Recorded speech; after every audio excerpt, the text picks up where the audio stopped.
for a long time of my herbalism, I always was just waiting for that grandmother to show up. I always dreamt that I wish I had a grandmother that could just take me under her wing and teach me everything. And it just never it just didn't exist for me in my culture, in my lineage. And so I had to just formally apprentice myself to the earth.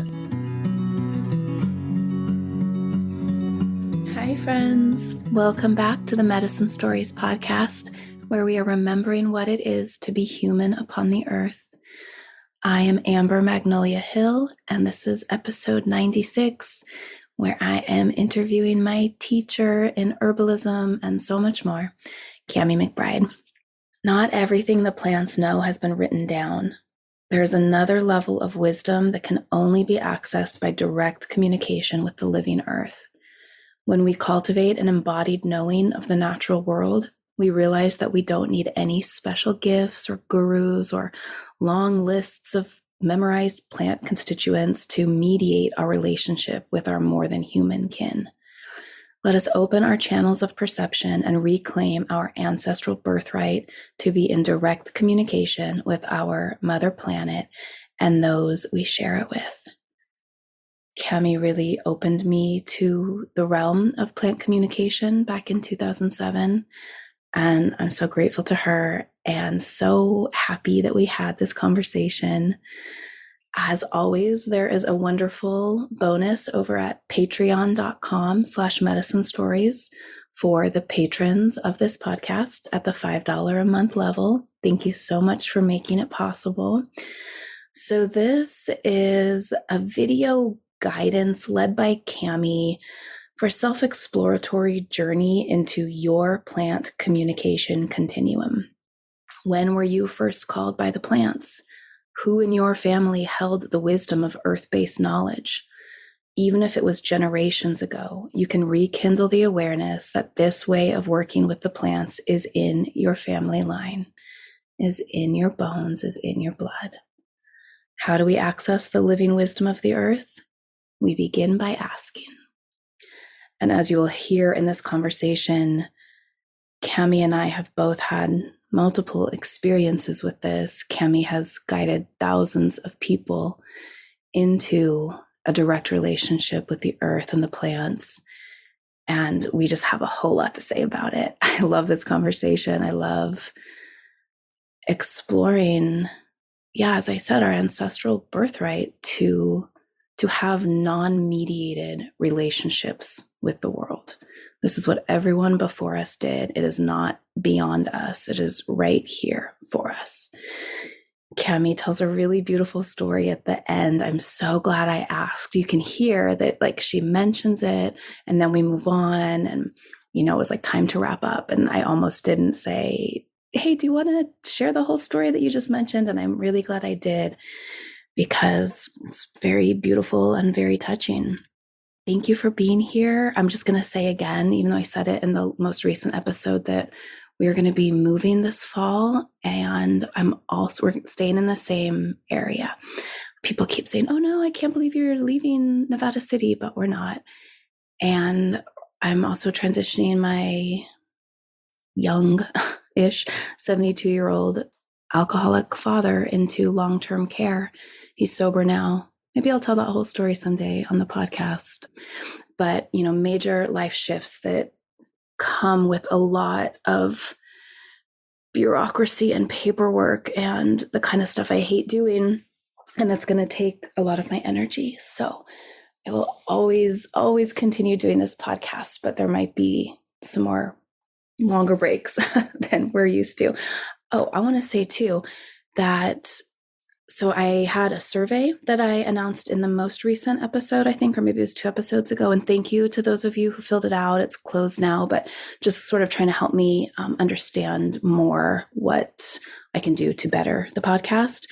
But someone responded, and they're all anonymous, so I can't see who has been a podcast producer in the past. And if you're listening, your responses were so helpful, and I would love to chat with you.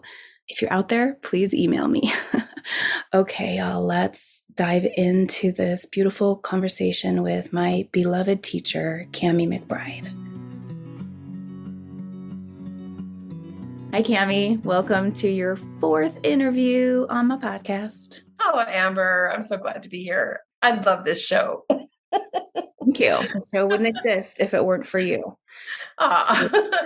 For anyone who hasn't heard us speak before or doesn't know our history, I took an herbal oil making workshop from you at the Sacramento Natural Foods Co-op in 2005 when I was working there. And, got on your like actual sign up mailing list back then. And in 2007, when you were offering your cultivating the herbal medicine woman within apprenticeship in person, I signed up and came with my tiny baby once a month for 13 months. And that was the beginning of our relationship. And you have, by far been my most important teacher. And I just feel so grateful, Cami. I've said this so many times, but that you were my first teacher, because a lot of people who start walking the plant path get really overwhelmed by all the information. There's so much information. There's so many plants. I mean, there's basically an infinite number of plants in the world. We're constantly learning about medicinal uses for all of them. There are, can you believe how just even the books? Oh my gosh. Oh my gosh. Just in the last year. Yes. It's crazy. Yes. And I mean, it's awesome. This is what people were working for so long, is to get more people into herbal healing, but people get super overwhelmed by the amount of information that's out there. So what you taught me and so many other thousands of students from the very beginning is that not everything the plants do or know has been written down. There is this whole other realm of plant knowing. What do you call it? Plant communication? Yeah, plant communication or plant relationship, right? It's really about your relationship with the plants. And it's, I don't know if just real quick, I had a side effect from taking a medication when I was a teenager, and that medication side effect, I had to have brain surgery. And when I came out of that brain surgery, my face was different. There was no like denying. And so at a really early age, I had to figure out this like standard medicine and that there had to be another way. And so I started herb class, yoga school, shamanism training, massage school, like biofeedback training. Like I just went crazy. I just jumped into everything in the world that I could find to try to find my answer of like, to my question, isn't there another way? And so early on, when I first started studying with about the plants, I was already doing all this yoga training and breathwork training and meditation training. And so I came in with this whole, and studying the brain, the biofeedback way of like listening and tuning in on a different level. So I just immediately applied that to my plant studies. And so that just was always part, and out of all those techniques, I fell in love with the plants the most, right? And so I started teaching really right away because I was drafted by all the other massage therapists. So like, you got to show me what you're doing and the oils, right? And so if you came to class with me from the very beginning, it was, materia medica, plant ID, medicine making our oils, our herbal kitchen. But I always had this extra piece of meditating and plant communication and guided visualizations, and so people would come to class. They're like, I know you do this other trip, woo woo plant communication. I just want you to know, I'm just there for the materia medica and the medicine making. And I'm just putting up with this other stuff. Right. And so I had so many students that they just were not into that piece, but I always did it. I always had people slow down and communicate. And so the reason why I feel so confident that it's for everybody and anybody is because of those 30 years of teaching like that, and all the people that like, I'm not into this.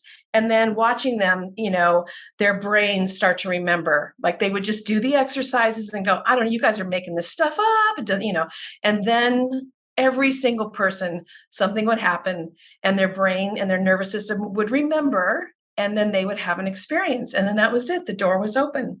Some people, the door opened right away. Some people, it took longer time. But I watched it open for every single person from every walk of life, from just everybody. And around you, the third or fourth class, like people would study with me for a while.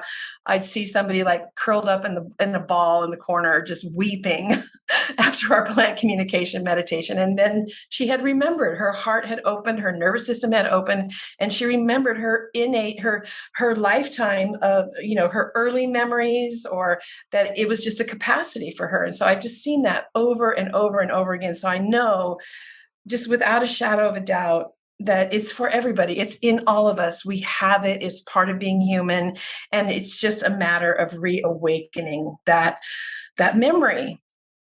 Yeah, it's really innate, and it's a cultural lie that we can't do it, or that it, like you said, is woo-woo or out there, even to the point where my husband, Owen, when he was like in his 20s, had a really profound, unexpected, unsought after plant communication experience, and thought that he was crazy. Like, he was really questioning his sanity. And when we talk about the story now, it's like that happens to him all the time now, because he's cultivated it and he knows it's normal. But that's how disconnected our culture is, that he was scared that something was wrong with him because this plant clearly communicated to him. Yeah. Well, so the thing is, we don't study herbal medicine in a vacuum, right? We're part of a culture that is shredding the biosphere and using the planet up beyond its capacity. I mean, the way we have of relating with the earth, it actually needs to change, right? And there's just this amazing cultural barbed wire that I see that most people bump up against, and so in my course, Plant Wisdom, we go back to the very beginning. Who in your life maybe gave you permission to have knowing, and maybe had a garden or whatever. What first we get really clear about what is your cultural permission. What do you come to the table with, right? What's your personal plant relationship history that you have in place? How much trauma do you have around that? How much validation, right? I mean, it's really, we have to go back to the very beginning and get back to that state of awe. Remember our first callings, and know our calling stories. Like your husband, he has a calling story. He was called, but it's not validated. It's not caught. We don't, for the most part, it's not for everybody, right? But how I was raised, none of my awe experiences were caught. It was just like, whatever. I remember there was a tree in my grandmother's backyard, and I spent a lot of time at my grandmother's house. And from the age 1 till 6, I was in that tree all the time. It was a short tree, and I could just scramble up and sit in that tree, right? And one day I came over there, and it had been cut down. And I was just, I was 5 years old. I was crying. I was screaming. I was so upset. And everyone was just like, wow, do you see how Cammie reacted to that tree? There was nobody supported me. Nobody received my pain. Nobody. So here I had this incredible relationship just severed, just completely severed and wiped away. And nobody acknowledged or received my trauma, And so it set something up with me that at any minute, because see, the tree was the same relationship as with humans. At any minute, any relationship could just be severed. It created a trauma pattern. And so we have trauma around relating, with humans and non-humans. And so we really have to go back and see how it is that we were supported or not supported in our earth communication and relationship. And that's one of the first places that we start, because how many of you have been, eye rolled, woo-woo, told you're crazy, all that? That is part of the cultural barbed wire, right? That is what we want to belong. And when you start being put down and belittled and outcast for your communication in awe, your awe communication, for so many of us, the door just shuts, because it's like, wow, that's, we want to do what we're given praise for. Right? As a child, it's like, oh, you're saying the ABCs, yay. Oh, you're riding your bike, yay. So you just start doing more of that, and all your awe experiences are just, they're just kind of ignored. It's not, you sit at the table and you talk about sports or whatever, and nobody says, oh, wow, did you hear Amber's major download from the butterflies this morning? Wow. That's not the conversation. Oh, that makes me just long for that. Mhm. And I remember doing that exercise with you, with like going back to your earliest memories of nature communication of awe. I love that you're using that word because that is what happens to all of us once we really tune in to the natural world. And I think we all have that. There was a dandelion on the sidewalk, or I remember, so for me, I remember dandelions coming up through my lawn. I remember these little brown mushrooms and being like, oh my God, what are these? I remember playing hide and go seek in the snow in Lake Tahoe. And I had hidden myself, this was after dark too, so it's probably like middle school age, hidden myself under a Jeffrey pine tree because there's snow, but there's like the depression in the snow under the tree, and no one found me. And I was like so happy because I was like, oh my God, me and this tree are like broing down right now. You guys go on with your game. But also like we tend to even poo-poo those things in children, like cute, oh, you talk to the dandelion, but not really take it seriously, belittle it. I think we've all been probably belittled in our awe. Absolutely. And so our job now is to catch that when it's in front of us. So I have a story.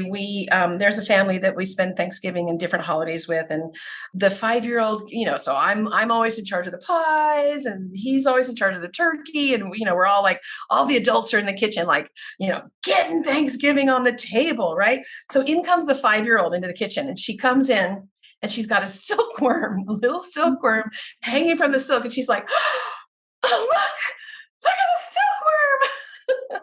And one adult's like, oh yeah, that's nice. And then she just wasn't going to take that BS answer, so she goes to the next adult and like, oh, look at this. And she went from one, and even she came to me, I was like, oh, that's really nice, and then I was like, oh, wait a minute.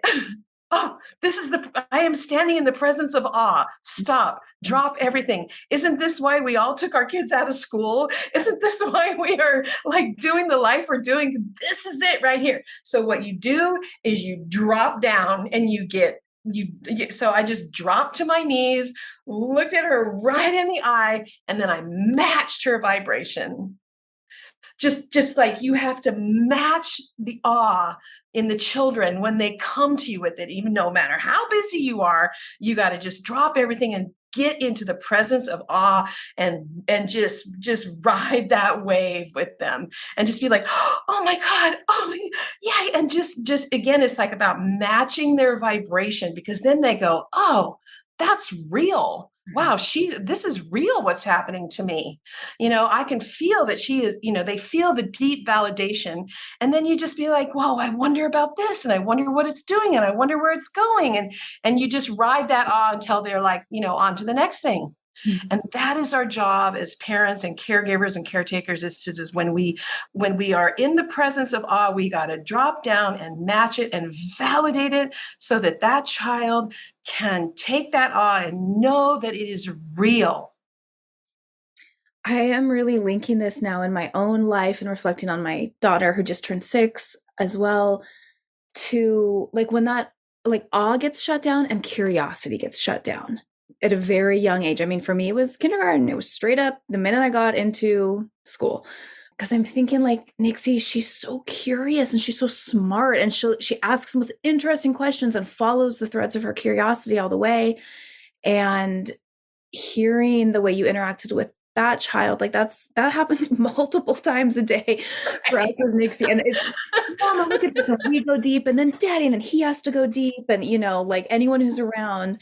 And so I'm just like reflecting, like, yeah, because we sit in her awe with her, she remains open and her curiosity remains open. Where again, mine just got so violently shut down when I was younger than her, when I was 5. And it's taken a lot of work for me as an adult. I mean, I think my curiosity got reawakened through psilocybin at age 16, but just to regain like the confidence in my experiences are real. I can learn a new skill. So I'm just making this connection as you're speaking that to not shutting down awe in children. Yeah, because then what happens is because our relationship, our plant communication, our plant relationship, it's a continuum. So many people come to me and they say, well, how do I communicate with the plants, right? How do I do this? How does this work? What am I supposed to do? How do I know it's real? And I'm just like, we don't start here. It is a continuum. You are you, and the whole thing is a continuum. And we have to go back from the beginning and remember your unique gift and how you uniquely do this. And so again, it's a continuum. And when that gets severed, then it's like we become disembodied, we become separate, we lose part of our soul and who we are, and so remembering this piece and putting it all back into place, it really helps us be more whole. I had one student, she is a PhD botanist. And so she travels all over the world, and she, identifies plants and catalogs them. And she's really into what she does. And she's a major, major scientist, right? And so she's in class, and she's one of those ones that's like, yeah, I'm not really into this. I just want to learn the medicine making, And so she, for a while, she did the medicine making. She did, she just was doing it.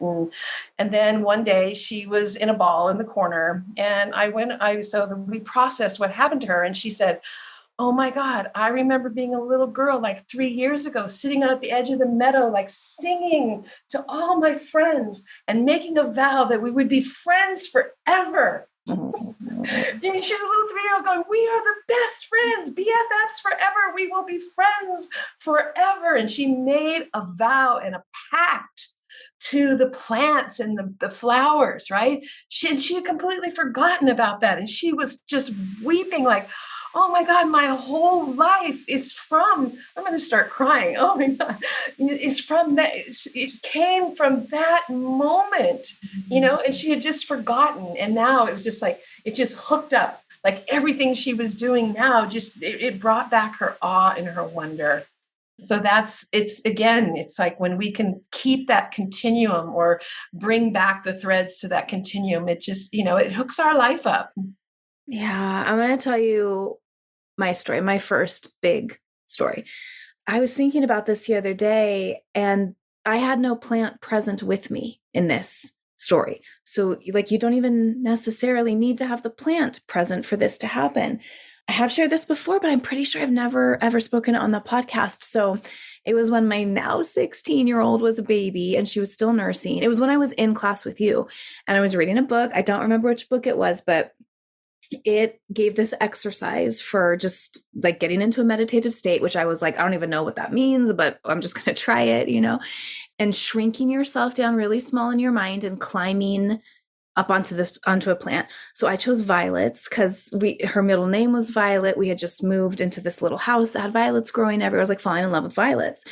And I was just like laying in bed doing this meditation, and I climbed up the stem, and I got this message. It just came to me. It's like I didn't hear it, or it just all of a sudden knew. It said, put me in your ears.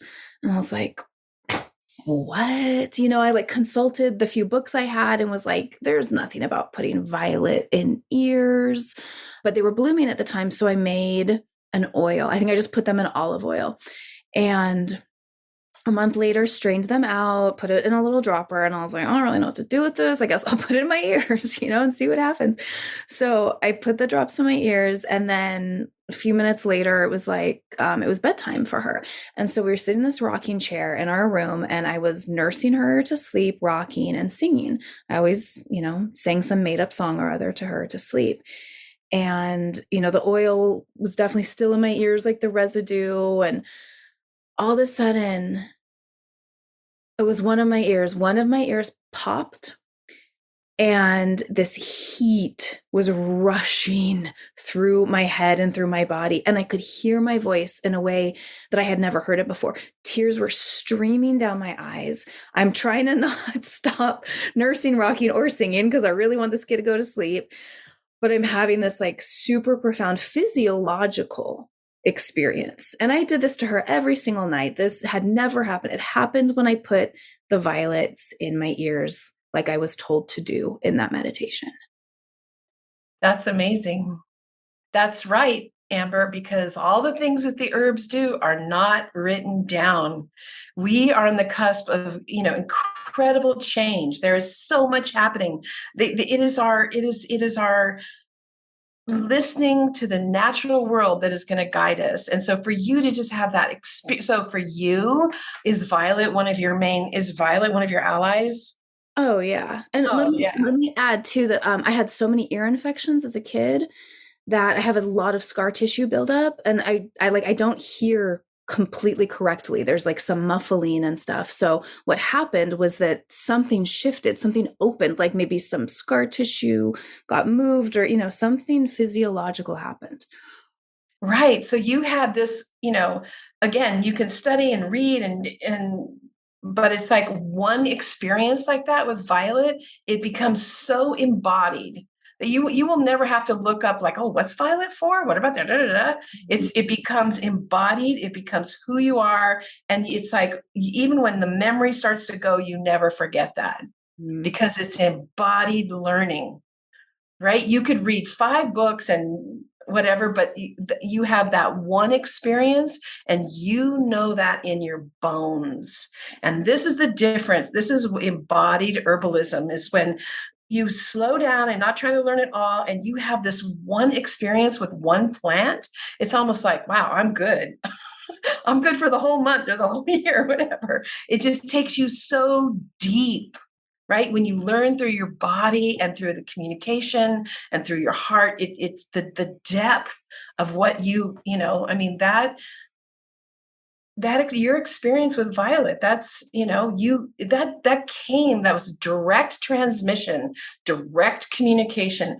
And someone else who would have done that would have gotten something different. That communication was for you. It's what you needed. Violet does 1,000 other things, and the next person is going to get something out. But you got communication for you right now in your life. Mm-hmm. Yes, direct transmission for where you're at. So it's like keeping our herbal studies relevant to the present and to ourselves. Yes. Yeah. That's the thing. And it's like, again, it's like how to, what's it for? And it's like, okay, so we perceive the plants through our vessel, right? Our senses, our heart, our love, and then part of that vessel is our community, our family, our loved ones. And, so it's kind of like, when you talk, when we speak, like you and I were speaking, but we're speaking completely different because the air comes through our vessel. We have all these bones in our head, we have all this resonance, and then the same air comes out in a different way because we have a different vessel, right? And it's the same thing with plant communication. We perceive through our heart, our senses, our feelings, our awareness, and the constellation of all of who we are. Then that's how it comes through. It's through us. And that's why plant communication and plant relationship is really different for everybody. And everybody's going to get something that based on, the constellation of who we are. So the trick is kind of knowing your game, knowing who you are, knowing how you perceive. How is it that you open the door, right? And it's like, just and first just coming back to that, we have this basic human physiology capacity to engage in deeply personal, that's the key thing, personal communication, no matter what our experience. That's the beauty of this. That's what makes it so embodied. It's so, like, your experience was so personal. I am thinking about right now, all the plant books I've read over the years is this story that repeats, this idea that when like early anthropologists and ethnobotanists were spending time with indigenous peoples who are still existing on the planet in the way that their ancestors have for so long, and they have this incredible knowledge of how to use the plants, right? And specifically, I'm thinking of ayahuasca, which, is you take 2 different plants and mix them together to make that. What either one of those plants on their own is not going to give you the ayahuasca experience. And so I'm specifically thinking about that combination, but the same thing has happened so many times when they ask the people, how did you know? And they assume that ethnobotanists or anthropologists that it's going to be, thousands of generations of trial and error is how we got here. But all of the time, the people say the plants told us. We didn't have to, we weren't like, let's combine every plant in the rainforest together for, however many thousands and thousands of plants there are in there until we have some sort of like psychedelic journey. No, they were told by the plants themselves, the two of us go together, and then they had the experience and realized, okay, this is something for us to work with. But even going beyond, that psychedelic example into just normal, nourishing, tonic, everyday herbal remedies, the plants told us. Right. And so again, our culture is one of invalidating that whole pathway, right? And so it's like really what we're doing is we're building a muscle, we're waking up an organ of perception.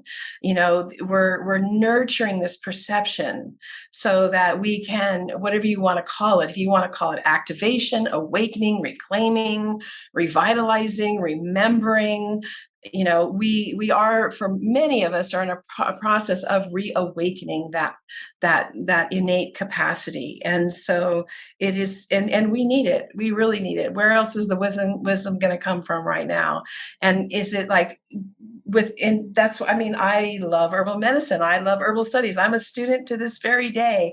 And it's like, are we going to just keep it in the intellect and are we going to put the voice of the earth in the front and center of what we're doing? What is the earth saying now?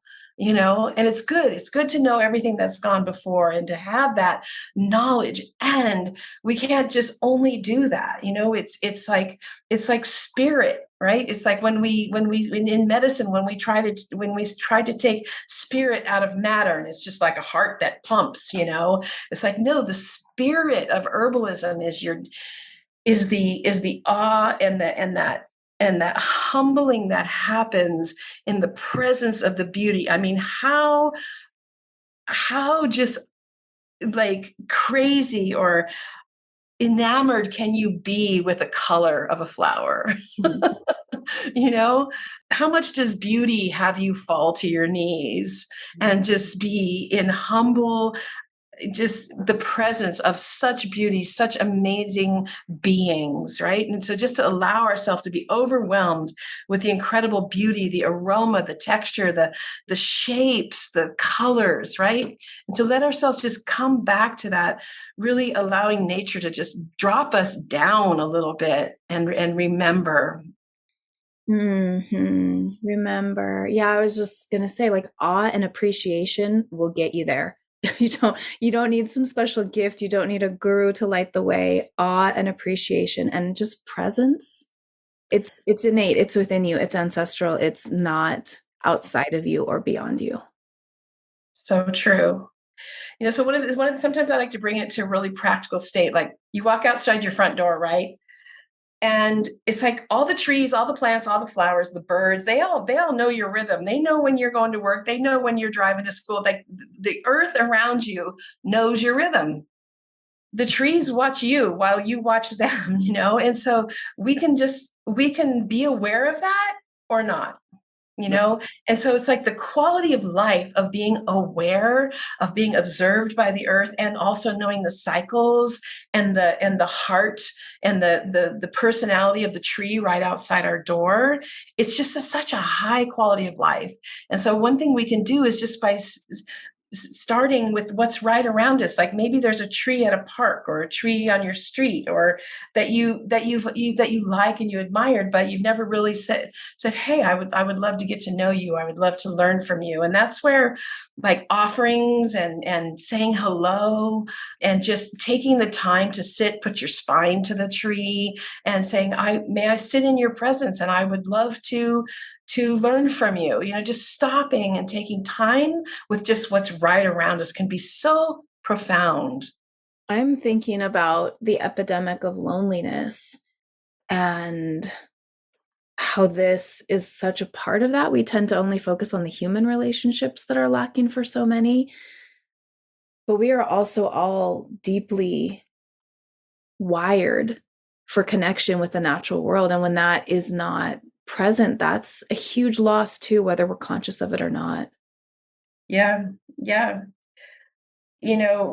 I was walking one time and I take time, I stop and I be, and I there was a bay tree and an oak tree, and there was just all this, like 5 plants and trees all in one spot. And the way they were relating. And I was just like, wow, what a miracle.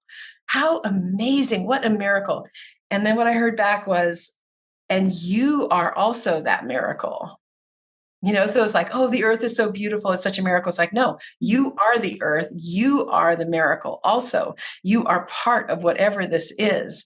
And so when you get those messages of like, oh, right, I'm part of this, like I belong, it really it changes the loneliness game. That is for sure. That is for sure. It's kind of occurring to me right now. It's really kind of egocentric and like species centric to think that we're disconnected from it, to even think that we're not a part of it. I mean, it's not any one individual's fault, it's the culture. But when you really tune into it, it's like every other species in existence knows and feels that we're all connected. Yeah, what you were saying earlier, it's like it's known that when you hear the birds, they're talking about you. Like this has been studied, it's like you're not overhearing something that they're like unaware that you're there. They're like, oh, she's entered our space now. Or walking in the forest, I've read that, the mycelial mat that's underneath all the soil, that it's like the trees know you've entered. They know you're coming. And it's a sentient, super sensitive, ecosystem-wide mind. And you are part of it, and you are known in it. I love I love how you just said that. That was beautiful. Oh, well. Yes. Yes. Yeah. And so just get over thinking that you're top of the food chain. Yeah, exactly. Step outside that speciesism. Because we're not. It's like humble, like bow to the bacteria, right? The unseen. Yeah. So it seems to me like, the first step is, I just love how Stephen Buhner uses the phrase sensory gaining channels. To me, that's just such a beautiful phrase, or, the channels of perception, the doors of perception. Like we know that, especially as we age, as we get older, as we have experiences, what happens is that our senses narrow to only take in what we expect and what we have experience with. So like we are literally filtering things out all the time through our senses, because it's not what we expected to see, hear, taste, smell, feel, or because, we have no previous experience of it. And it's not hard to consciously sit and work on expanding those apertures. Yeah.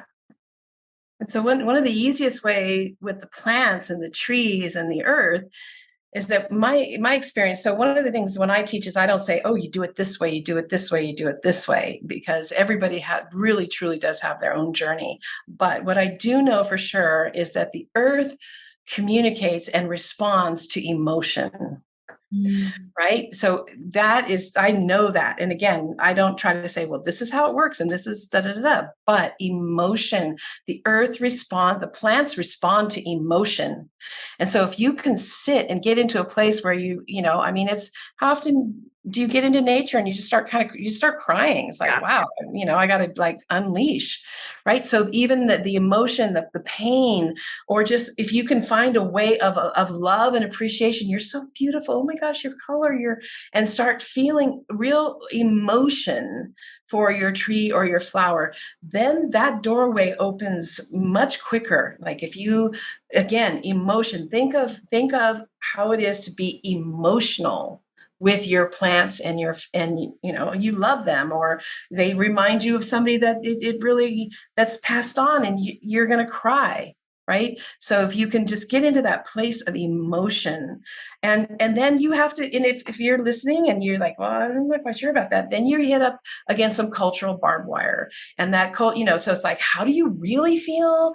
Like really feel deep down inside about that you're speaking to the plants and you're expressing your love, right? Like what's your permission? What's come up? How were you raised? Where did it get invalidated? And so going through and working through all of that, because it's like a wall that we hit, when we really try to go deep with it. We've got to understand the walls that are in our way. And it's like, yeah, oh gosh, I don't want anybody to see me doing that.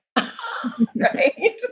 How do you really feel about openly, where people can see you expressing your love for the earth, right? And talking about it. That's changing culture right there. That's a cultural shift, where we can start praying in groups and where we can start, at the dinner table or wherever, just talking out loud about how much the earth healed me today. It's like, oh, we all went to the beach and got, we swam and got sun and it was really fun. We barbecued. But why did you go there? You went there for the earth to heal you. You went there for that sun and those waves and to be healed, to be cleansed, to be rejuvenated. And so if we can start putting context to all the places that the earth heals us, that changes culture. Mm-hmm. Mm-hmm. It just makes me so sad that we're not living in these intact earth-based cultures. Like, we could all be so happy. We could all be like so healed. I don't know. Humans tend to make things complicated. Oh, that's true. But I mean, yeah, any more healed, better than this. Yeah. Less traumatized, more related, more connected, more, and just, it's like you have friends wherever you go. Like I never, ever, I do not feel loneliness. From, I don't know, I go outside in the trees, I am nurtured and I am loved. I travel someplace 3,000 miles away and there's dandelion and plantain and I'm like my friends. So we are not alone. We just, it's like the earth is our mother. The earth is our mother. We just forgot, not all of us, but I think we just forgot maybe that she loves us and that she's there and she nurtures us and we are always nurtured and cared for. Mm-hmm. It's reminding me of another story from that same period in my life, living in that same house so I was taking my daughter, she's probably 2 or 3 at this time, and I had found a few minutes walk from that place. There was a park and there was kind of this wild outskirt of the park. There was nettles, still the only wild nettles patch I found in my county. Tons of mugwort. That was like my big mugwort connection, was this place. But there was an apartment complex that bordered it, and we were walking towards there. We came around the corner and there was the hawthorn tree was in full bloom.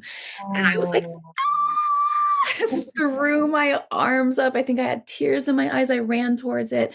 And then from the apartment complex balcony, there's this guy, like basketball jersey, like sagging shorts, shaved head. And he was on his phone and he was like, the fuck is this crazy bitch doing right now? And he was like narrating my reaction. And it was like, I hadn't even thought that what I was doing was weird until that moment, and I still didn't. I was like, oh, this poor guy, he can see this blooming hawthorn from his apartment and he doesn't even care. Yeah, I love that story. He's going to have something to talk about. Yeah, that's a great story. It's just, so it's like, yeah, I mean, we don't own the land we live on, right? We're stewarding it for those who come next. And how do we learn to deeply care for the earth where we live? How do we create a cultural premise of partnering with the earth? How do we set our space, our awareness, our intention in a way that's more in alignment with, matching the vibration of the earth so that we can receive what the earth is teaching and just being fearless about it. It's like, you go to bat with all those pictures that say you're crazy and just be like, no, this is how we're going to move forward. This is what's going to carry us. This is the pathway forward. And I think actually this is why this is one of the major things that psychedelics do for people, which is why one of the reasons they're having such a comeback right now is that they open those sensory gating channels. And like, this is why people always say the best place to be when you're going to open your sensory gating channels is in nature. Yeah. It's a remembrance. It's a pure remembrance of like our deeply human, hominid, animal, plant, fungal, earth ancestry. Truly, like I mean, I've had very few psychedelic experiences, but they've been very strong. And with each one, I was like, oh yeah, I am the earth. We're all literally, we are all made of earth. Like our bodies exist because of the minerals and the nutrients that come from the earth, and which before that came from the cosmos. Yeah. And so what I love is that, just because I've been teaching people from all walks of life, I learned how to open those gateways and open that sensory perception through breath, through move, through without psychedelics. Like, it's like you can do it with your own breath. You can do it with your own consciousness. You can do it with different meditations. And I have over, like, I think around 50, over 50 now, meditations that were given to me. They're not all meditations. Some of them are guided, just ways, just techniques of opening these gateways to the earth. And they're literally, I would be teaching and I would be like, do this. And then I would do it and everything. So I have a lot of really amazing that have track records of thousands of people accessing through these really simple techniques that just involve your own physiology, your own breath, right? And it's really not that far away. And part of it is really training your brain to remember, right? Just doing some of them over and over again. And then pretty soon it just opens. It's not that far away. No. Yeah. And I've actually never had a psychedelic mediated plant communication experience. My point was just that that seems to me like the number one thing people get Oh, when yeah. they open their sensory gating channels Yeah. is connection with nature and is remembering that they are nature. I thought of something earlier that I wanted to speak because I think it's interesting. Like when you said, that Violet gave me the message that I need. And that's true. But I've also been in enough like group herbal classes where we all go off and sit with a plant and then we come back. And every time, if two or more people ended up sitting near the same plant, they will have a somewhat similar experience. They will say something similar. Like I'm specifically thinking of one time up in the High Sierra with Kathy Cavill, when three of the participants, so we're like in the wild, right? We're in the woods. Three of the participants came back and like they were explaining the way their plant looks like low growing and sort of, I don't know how to describe the leaves. That I am not a botanist, but they all got really like agitated when they were sitting by it. And we're like, oh, it was just like, and it was Kikidizzy is the Nisenan name for the plant. But what the miners called it was mountain misery. And so all of these people felt that like, and they weren't even touching it or interacting, like taking it internally in any way. They were just sitting near it and they all just kind of got like, ugh. And, I just remember Kathy being like, you guys all sat by mountain misery, which clearly the miners had the similar, experience because they named it that. Right, right. Yeah, I mean, well, that's how people all over the world ended up, you have this, it's used in the same way, we find out, and those people weren't communicating, the plants, yeah, it can be very personal, but it can be a big picture. There's so many layers to what we can receive. And I remember, all for a long time of my herbalism, I always was just waiting for that grandmother to show up. I always dreamt that I wish I had a grandmother that could just take me under her wing and teach me everything. And it just never it just didn't exist for me in my culture, in my lineage. And so I had to just formally apprentice myself to the earth, And I remember one of the very first things I was guided to do was, like, I was getting to know plantain and I would just go out and I would eat a little bit of plantain every day for months. It's like a sacrament. It's like, okay, I'm paying attention. I'm listening. I'm coming here every day, like these little offerings and rituals and ways that you can let the earth know that you're paying attention, because the earth notices if you're paying attention. That's why we build little shrines. That's why we build little altars and things in our gardens, because it's a place where we can come and the earth knows that we're listening and we're paying attention. You know what my main offering has always been is singing. Yes. Usually just a little made up, stupid, silly song, but it's like with such intention and joy. And the desire for connection, a thank you. It's a thank you song. Yeah, the earth feels that. The earth feels the joy and the love that comes through the sound. She absolutely feels that. And so that's you. That's your beauty. I'm going to tell one more story. I in very early days when I was studying with Michael Moore, he used to take people on these wild crafting trips. And like we would travel like 1,000 miles. Everybody's in their cars, there's no cell phones. So you had to like stay behind the car in front of you or you get lost.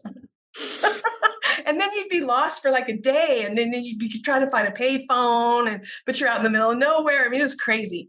So we were in the Ozarks, and so I had a team. There were 3 of us that were like, we were a little pod. And so you get there and it's like, okay, there's this plant, this plant, this plant, this plant. You go harvest this, you go harvest this, you go harvest this, you go harvest this. And then we'd be like, go out, harvest it. I mean, it was so, oh my gosh. Anyway, I was going to go harvest wild yam. And I went and I found this patch, and I didn't know where I was. I had never been there before, but I found a patch of wild yam, and I had my little bag of all the little bundle offerings. I bundle all of like my rosemary and lavender sticks, and I put beads on them, and I have little offerings. So I was like, oh, here's your offering. Okay.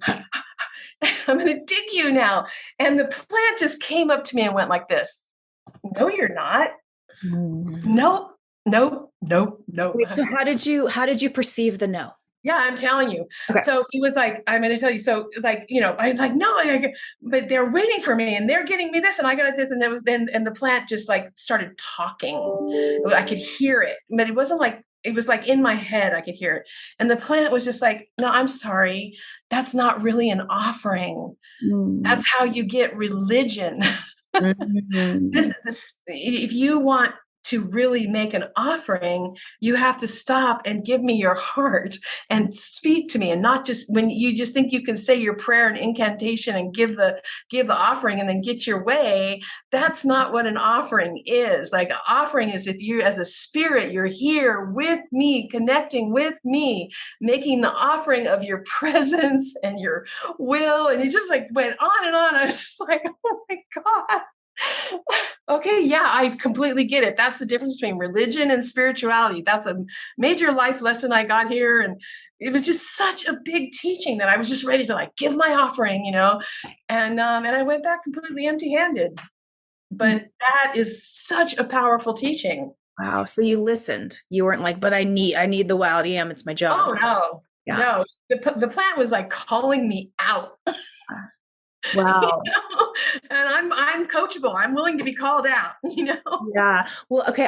I want to dig into this a little more for people who are listening and have never had this experience and maybe wouldn't trust themselves. Like, how did you get that message? Were you hearing words, or was it just like a complete download transmitted into you that you knew what was trying to be? So that's where it's so important to know your continuum. Like, what's your continuum? Do you have knowingness? So it's like, for me, I had reconnected with how I perceive. So see, when you go back and you connect with all your early memories, you see what it feels like in your body to know. You feel what it feels like. And then you can bring that feeling and bring those little things that your body does into the future. If you're just starting right now, you're just like, well, I don't know. Because you don't know your pathway, you don't know your continuum, you don't like know your game, right? And so it's like a long time ago, I went to a conference on dowsers, and there was an old Irish dowser there. And he said, I started dowsing with my grandpa when I was little, and I've learned as a little kid that the way I knew there was water is that my lip would twitch. and I would get a twitch in my lip. And that's how I knew. I learned it as a kid. And so now I'm like, 70 years old and I get a lip twitch.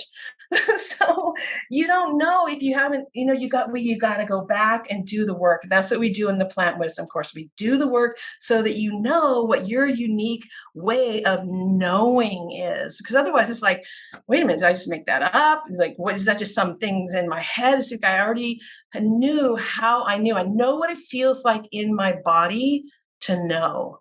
And also my gain is that I grew up with a grandmother that she was Irish. Her grandmother came from Ireland, and they were like, everybody talked about them, like how they couldn't sleep on the full moon, and how my grandmother told me, like, you look into my eyes and I can tell if you're telling me the truth. Look in my eyes. And she said, and you can do that too for the rest of your life. And she would just, she was one of those ones that, like, when something was going on, she would show up at the doorstep. She had strong knowing, and she imparted that to me. Like, you can just know, I had permission to just be like, oh, I'm thinking about someone, I'm going to call them, and she would, something would be going on and she'd be like, she would just show up, And so that's part of my game, is like, I had permission to know. But anyway, that's just going back. Not everybody has that. But when you go back into all your memories, then you start to know how you know. If you're just starting out right now, it's going to be really hard. But see, the thing is, you're not just starting out right now. You have a continuum. We just have to do a little work to remember it. Did that answer your question? Yep. And Cami, I truly believe that everyone does know. Mm-hmm. It does, like, okay, so you had your grandmother, maybe people don't have anyone in their direct lineage who they knew, who trusted themselves and their knowing like that. But for sure, in their ancestry, there are hundreds of thousands of people who had the intuition and the knowing, and you have it too. And the only issue is the culture that you grew up in and how many places it's been blocked by that barbed wire. That's right. That's right. That's why it's just doing a little, it's amazing. Even just doing a little bit of guided, or it doesn't even have to be guided, but I do that. I help people do that. I help you just like rip away the barbed wire. Again, it's different. That path is different for everybody, but it's not very far away. It really isn't. No, it's not. At this age, I trust myself so completely. And it's to the point, like, I know it's going to happen before it happens. I make it happen very easily. Not that there's not a lot of hardship as well, but like, there's a whole lot less effort for me to know what needs to happen and what's going to happen next for the highest or best or whatever unfolding of my life than there was when I was younger and I had so many blocks up. Yeah. So good for your daughters. I'm so grateful, just everything that you are and you're doing. And then, it's really just it's about holding this for the next generation, right? You're doing that. You're doing that for your daughters. The more work we do on ourselves and reclaiming that, making ourselves whole again, step by step, it's like we hold that for the ones coming through. Absolutely. And it's like, we're in a generations that are reclaiming and then giving ourselves permission, and lots of people, like at the beginning of the path, need to be given that permission, and soon they'll realize that they could have given themselves the permission the whole time. But it's a reclaiming of our innate knowing. Yeah. I just want to briefly mention, and like, it's just so sad to think that this will be irrelevant soon, but did you know that Stephen Buhner is dying? Yeah. So I don't know. I felt like I mentioned him earlier, and then I was reflecting on all the, the books and the permission given that he has done for so many people, the opening the doors of perception that have been very helpful. Absolutely. So like, honor our elders, and honor that generation, his generation. It wasn't easy.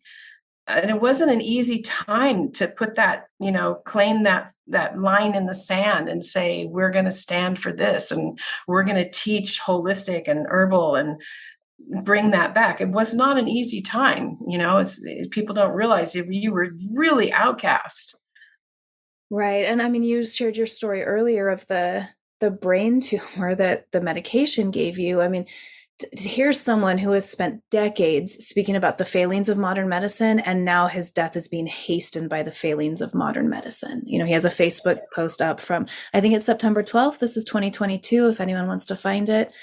But I was just like, gosh, the like horrible irony of that, of all he's done for people, and then in the end, mistakes of modern medicine have hastened his death. Yeah, it's everywhere. And it's we need to still be talking about that loud and clear. You know, I'm living in a college town right now and around a lot of college kids, and I love them all.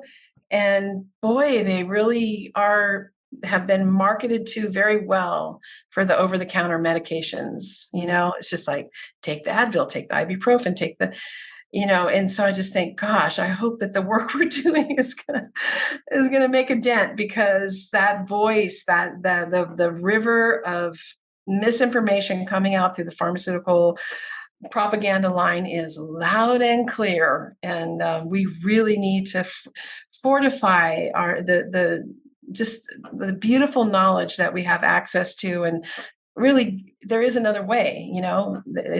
There is another way than reaching for potential medicines that could potentially have lifetime damaging issues. There's other things we can do first.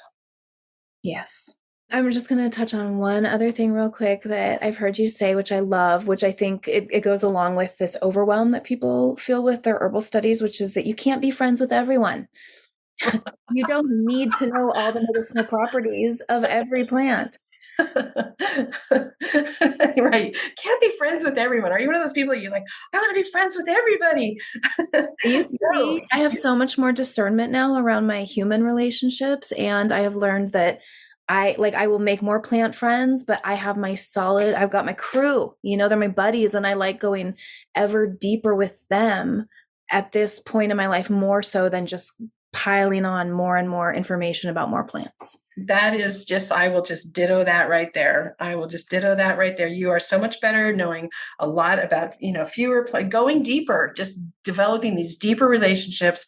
And, just one simple thing, it's like, I remember when turmeric started becoming, popular, and I was like, turmeric, what?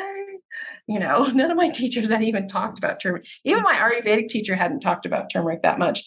And I was like, okay, I better learn about turmeric, like turmeric. And then I still like, okay, yeah, I like it. I like my golden milk, but But they were like, well, how you can be an herbalist if you don't know about turmeric? It's the number one most Googled herb on the planet right now. I'm just like, I don't know. Yeah, totally. It's great. It's fine. I like it, but it's just not one of my besties. Yeah, we don't have to know it all. And that I will tell you right there, that will put a clamp. It will constrict your herbal studies. It will constrict the joy in your herbal studies. So I was at a gathering, years ago, and there was a woman there who was almost 70 who had been teaching herbal medicine for decades. She'd changed thousands of people's lives. And we actually was at a wedding, and we ended up sitting next to each other. And I said, so how's it going? And she's like, well, I just feel like there's this whole new thing, and I really need to learn about it, and I just don't know enough. And I was just like, OMG, you too, you queen who have just transformed so much. Even deep down inside, you have this like, I don't know enough. I gotta da da da da da da. It's like that voice. We have got to just go to bat with that voice, because it sucks your joy. You will never know enough. Yeah. You don't have to. I just looked and I said, I go, are you kidding me? You know enough. Yeah. You know enough. You are enough.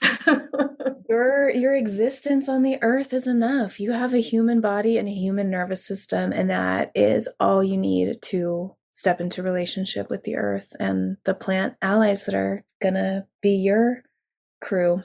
Okay, so tell us, Cami, when we really reconnected deeply a few years ago, I was just so thrilled to see that you were taking everything you had taught me and all the other women, thousands of women in person, over years of intensives and apprenticeships and taking that online so that anyone anywhere can access.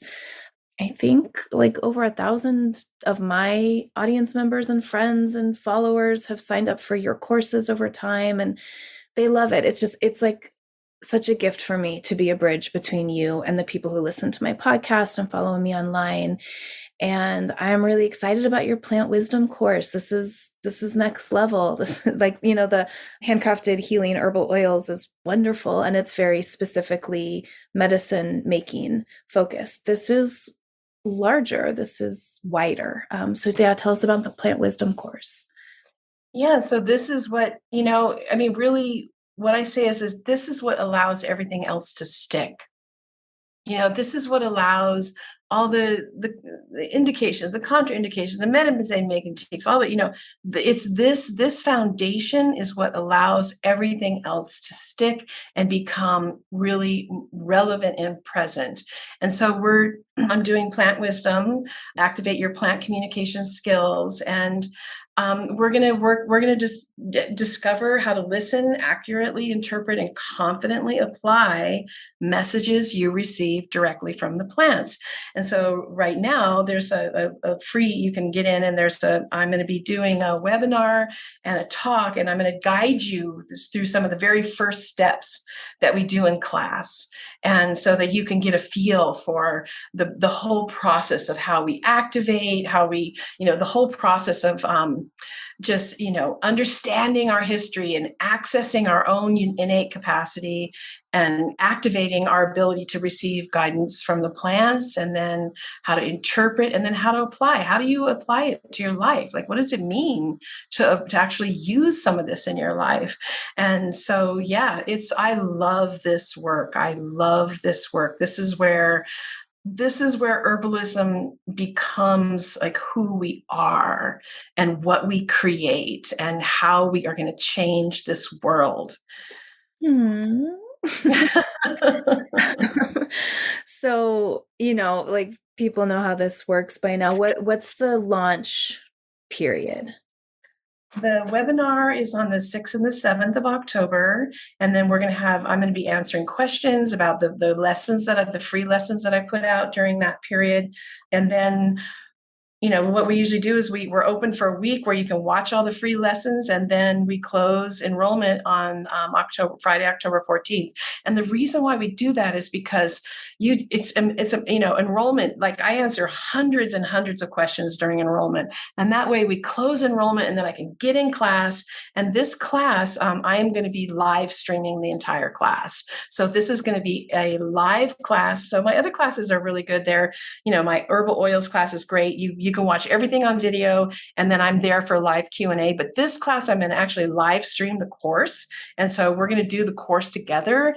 And but you don't have to do the live stream. It will all be recorded. I will answer all your questions, because some people can make the live stream and some people can't. Don't let that stop you. Like, oh, I can't make the live stream time or whatever. Don't let that stop you. The live stream is just an extra added bonus, and I'm going to go through the course with you. Okay. So some people like that. Some people you can just watch the videos later and do the homework and you can do everything on your own. And I have students that come back and do this year after year. So these meditations, the exercises, all the things that we do in class, they are also still things that I do to this day. So it's not like I've done my work. I know my all my awe stories and all my being called stories. Like, no, I don't. Mm-hmm. I still do these meditations. And just recently I got another calling story that just like blew my mind. It was like, oh my God, I didn't remember that at all. And here I am, look how far into it I am. So this is something that is alive at any time. It brings life to your herbal learning at any stage. I love it. And you are super present in the courses. It's not like, a lot of people set up their course so that they can then just sell it, have their sales page live all the time and not really have to engage, which, like, honestly, that's how I would want to do it if I ever did a course. But you're really there. Like, you're present for people. You're answering questions. It's like, it's your job. Yeah. It's your job. I spend hours every day with my students, every day. Yeah. I'm there. Like I've Yeah. been. I've been at your house. You do that, like that. It's your work. You've created this as your job. You put all the time into making your courses, and then you are present with the people, your students, day in and out. Yeah. And, it's like, I feel more passionate. It's like, again, we are entering a time of really unprecedented change in my lifetime. And the earth is asking us to listen and reawaken our capacity to bring her voice to the table. And so you can join me in a circle of plant lovers as we actively listen to the plants and the profound healing and guidance that is available for all of us at this time. Yeah. Do you want to share the story that you just uncovered about the calling? Oh my God. I might cry. You know, yeah. Okay. So I did I went on a journey with the intention to remember one of my first calling stories or one of my first connections. So then I just saw one image. I just saw the image of a walnut tree. Like, oh, okay, walnut. Okay, walnut. That's it, right? You never know what you're going to get. And then I was like, well, walnut, walnuts are really good for the brain. Maybe I need to do some walnut oil, or maybe I need to eat more walnuts, blah, blah, blah, blah. And so then it was like a couple days went by, and then it was like, oh, walnuts. Oh my God. So I grew up and we had an orchard of walnuts in our backyard behind our house. And my grandfather and his mother, they were gleaners. And we lived in an area where there was a lot of nuts and almonds, and when nuts grew really well. And so my grandpa, all of a sudden I started to remember all the times with him when we were like out gleaning walnuts, like we were picking walnuts and picking walnuts and picking more walnuts, and he would have sacks of walnuts, and you could not go over to his house unless you had to crack walnuts. I am really good at cracking walnut. I can crack walnuts without a cracker and get two halves perfectly. So anyway, my childhood, I grew up cracking walnuts, and then they made walnut candy and walnut bread and walnut this. And it was just my heritage. My great grandmother's walnut candy, walnuts were infused into our culture. And then they cut down the walnut orchards, and they cut down all the walnut orchards, and then the walnuts disappeared. And I can remember one walnut tree at the very end of my grandfather's life and going, okay, we got to go get the walnuts from that tree that's way out in the middle of nowhere. And then we would, but it was like, it went away. This was like a massive cultural inheritance ritual I can see the buckets of walnuts, at my grandfather's hearth. And it got taken, that the trees all got cut down. And I just remembered I had forgotten about that heritage. And I realized that I really missed it. And I cried a lot. The main thing, what I realized was it had not been acknowledged. Nobody acknowledged that all the trees went away, all the walnut candy, it wasn't acknowledged, it just disappeared. Yeah.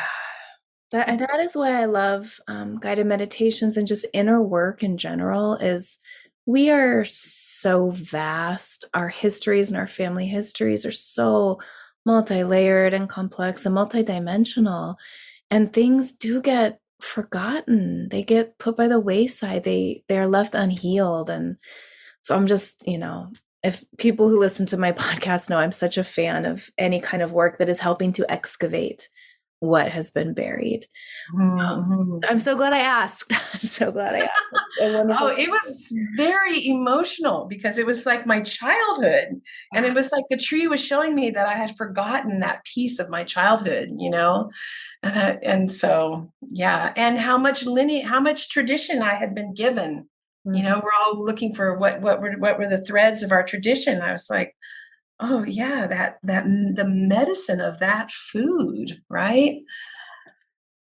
So, it gives me hope, Cami, that I just realized that I feel like maybe my generation, especially, you're like 20 years older than me. Somewhere in between our generations is where like this big reclaiming is happening. Also with like the younger millennials. But so I really feel like it was my grandparents generation that really started to turn away from the earth ways of knowing. Like my great grandparents still knew that stuff. Yeah. Who I knew 4 of my great grandparents as a child in the 80s. And so like what that means is it only took 1 or 2, and then the boomers, like things got really broken for the boomers, their children, my grandparents' children. What that means is it was only 1 or 2 generations before humanity started going, no, we got to get back. I want to reclaim what was lost. And obviously it's not everyone, it's not the whole culture, but it's a lot of us. And it's everyone who's listening right now. And so I just had the thought like that gives me a lot of hope that it didn't take hundreds or thousands of years before people started going, wait, we got to get back to the earth ways. Like it took like 50 years.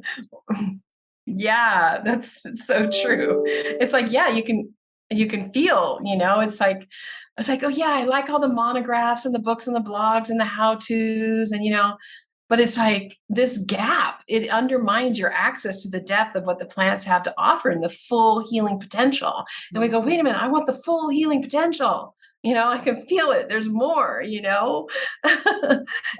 I want access to that feeling of peace, right? And satisfaction in my herbal studies. I want to feel peaceful and satisfied and joyful. Yeah, connected. And with so many of us, I love what you said earlier that you just like wanted a grandmother to show up, like, totally same. But since almost all of us are coming from lineages that were broken around earth knowledge, what we do have, okay, it's kind of like what I already said, but what we do have is our human bodies and our nervous systems. And that's what they had too. Like God didn't come down and hand them a tablet. They also learned everything that they knew about herbalism and the plants and the earth and the animals and the water and themselves through their own bodies and nervous systems in relationship with those things. Yeah. Yeah, it's here and there, and there is, I've put together like a little framework for how to like open all that up, and just walk through that door. Yeah. So, thank you, Kim. You're a door opener. Yeah. May we find our way back to the mother and remember who we are on this earth and contribute and participate in the healing of all things. Yes. That's why we're here. And so, and anyone who listened this far, that's why they're here too. And so, of course, I'll have the link to Plant Wisdom course in the show notes and to you and everything that you do. And yeah, this is your 4th appearance. So people can just search for Cami McBride Medicine Stories to hear the first few, especially the first interview, which I believe is episode 20, where we talk more about your ancestry and your childhood, which is really cool. I didn't know those things about you until that interview. And I love that medicine story sharing. So thank you, Cami. I love you so much. I'm so grateful for you. Amber, thank you. I'm so grateful for everything that you do and for all the people you're reaching and for everybody that your life, if you have been touched by Amber, you just know that her heart, she's just so pure and so the intention of the healing is just so profound and beautiful. Thank you. Oh, thank you, Cami. How wonderful is Cami? I know you all love her just as much as I do. So as a reminder, Cami it's an hour and 15-minute long video that's over at the Medicine Stories Patreon. It's called Your Plant Communication Continuum. When were you first called by the plants? Who in your family held the wisdom of earth-based knowledge? Even if it was generations ago, you can rekindle the awareness that this way of working with the plants is in your family line. How do we access the living wisdom of the earth? We begin by asking. It's a beautiful introduction to this work. I also will have links in the show notes to her free workshop and webinar if you're listening to this in the time period that those are available, which will be, right after it's released here in early October 2022, and then to the Plant Wisdom online course. I am also linking in the show notes to Stephen Buhner's post about his imminent death and the exact medical mistakes that were made that led to it. I am also linking to him and his partner, a book sale of his sort of rarer, some of them are pretty expensive, but not all of them, books, which is being used as a fundraiser to support them during this time. So that link will be there too. I'm sure it, won't be live if you're listening to this far into the future, but there it is. I'm going to tell a really quick story too, because this literally just happened. Like I just recorded the intro that you heard at the beginning. And then right as I was going to record this outro, my phone lit up and I looked over at it and I saw this email that just came in that just is connected in all these ways to this way that a particular plant has been calling me lately. And it just made me think about how, in this realm of plant communication, it can come in so many different ways. And for me, with this story, so my friend Holly Jean, she's Wild Omen on Instagram and wildomen.com. I can link to her too.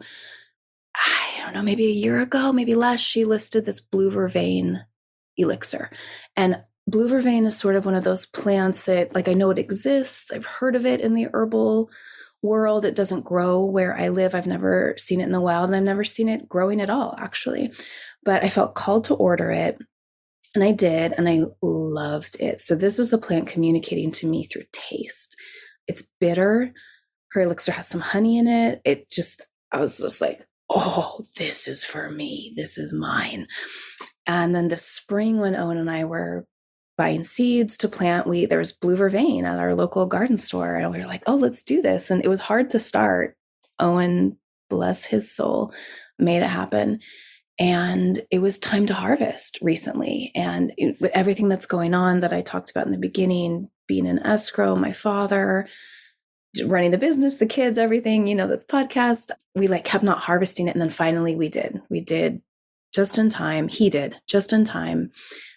He made a tincture of it. When the tincture is done steeping, we're going to add honey and have that. It's not enough to sell, but I am really happy that we're going to have a large amount, because it feels, when I taste it, it feels like my medicine. And then, whatever pulled me when Holly Jean posted about it.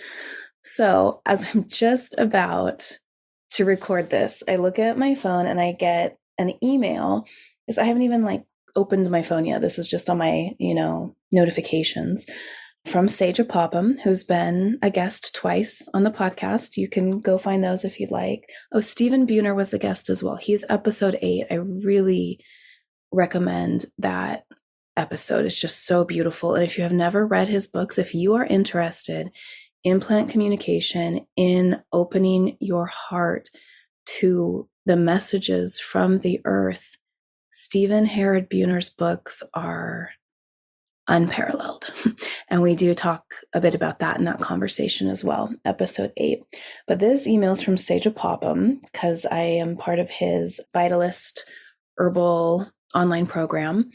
And plant profile, blue vervain. Type A personality, this remedy is made just for you. So I don't know if I'm type A personality. I guess I've never thought about that or been told I'm that, but I am an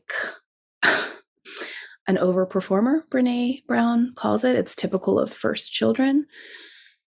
And, I run this business. I'm a mom. I'm a homeowner. I'm buying a new home and about to sell this one. I'm about to sell my great grandmother's home that my dad's been living in down near Bakersfield. I run multiple parts of this business. I've been feeling crazy lately with the 1,000 tabs that are open in my brain at all times, because I'm getting everything done. I'm sure so many of you resonate with this, right? Adulting kind of, basically.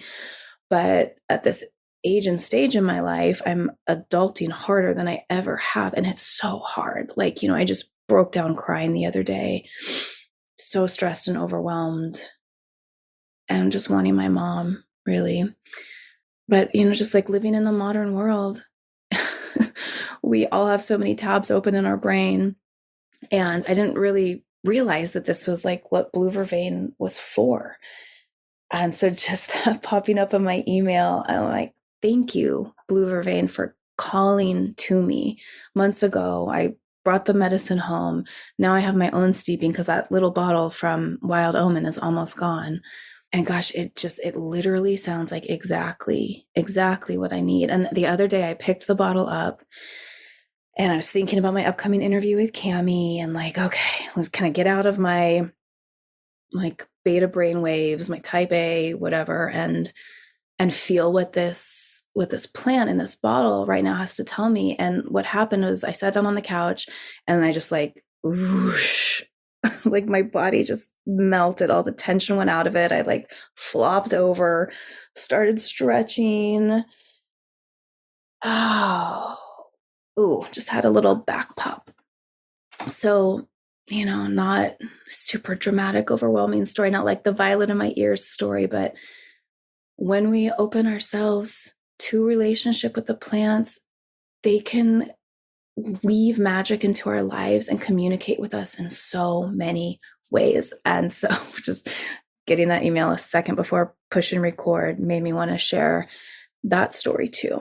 All right, you can check out our herbal and mushroom medicines at mythicmedicine.love. All sorts of stuff, body oils, our new oil with St. John's wort and mugwort. It's so good. I've been using it constantly, as well as our new earth essence, kinship woven in deep time. You can read all about them there at mythicmedicine.love. We have sleep remedy, heart remedy, wonderful mushroom medicines. Are out of reishi right now, but that'll be back in stock soon, hopefully by the winter time. You can also take our really fun quiz, which healing herb is your spirit medicine. I was just able to update it so that you don't have to put your email in to get your results. But if you'd like to be on our newsletter, then do put your email in to get your results. Okay, thank you so much for listening. It is a pleasure and an honor to do this podcast. And I'm so, so grateful for all of you for being here. And gosh, I hope that this conversation, and if you choose to dive deeper with Cami, which is one of the best decisions I ever made in my life, that you have some incredible stories of plant communication soon and that you share them with your loved ones.